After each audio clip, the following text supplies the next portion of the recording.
তো গাইস আমরা এখন যে জায়গা আছে এই জায়গার নাম হলো পদ্মা সেতুর কি কয় এটা কাঁঠালবাড়ি ফেরিঘাট, পুরান ফেরিঘাট। আগে এই জায়গাতে পুরান ফেরিঘাট মানে ফেরি চলতো, যাই হোক এই জায়গায় ফেরি চলতো আগে।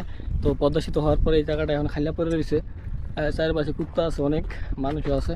তো আমরা চিন্তা করতেছি পদ্মা পারে ওই পারে যাবো, এই দেখতেছেন সামনে সামনে ওই পারে যাবো নৌকা দিয়া 10 টাকা ভাড়া। ওই পারে আবার গ্রাম আছে পদ্মার ওই পারে যাবো। অনেকদিন ধরে যাইতেছি কিন্তু যাওয়া নাই। তো আজকে আমরা ওই পারে যাবো। মেন উদ্দেশ্যে আজকে আমরা বাইরে ছিলাম হলো শিবচর যাবো, শিবচর যাওয়ার লিগে বাইরে ছিলাম। পরে যায় দেখি ট্রেন চলে গেল আমাকে দেখা, ঠিক আছে, মানে আমাকে একটু ঢিলামির কারণে আর কি চলে গেছে। যাই হোক সমস্যা নাই, তাই আমরা এখন চলে যেতেছি নৌকার খেয়াঘাটে যাই আমরা পদ্মা পারে ওই পারে যাবো, ওই পারের গ্রামে, ঠিক আছে। এই যে আজকের ওয়েদার এরকম এত সুন্দর, সাথে সাথে আমি নাসির, আপনারা দেখছেন আই এম নাসির ব্লগ। আর সাবস্ক্রাইব করেন না কেন আপনারা? ভিডিও কি ভালো লাগে না? তেরা বেহা ভিডিও, গোল ভিডিও, সাবস্ক্রাইব করেন।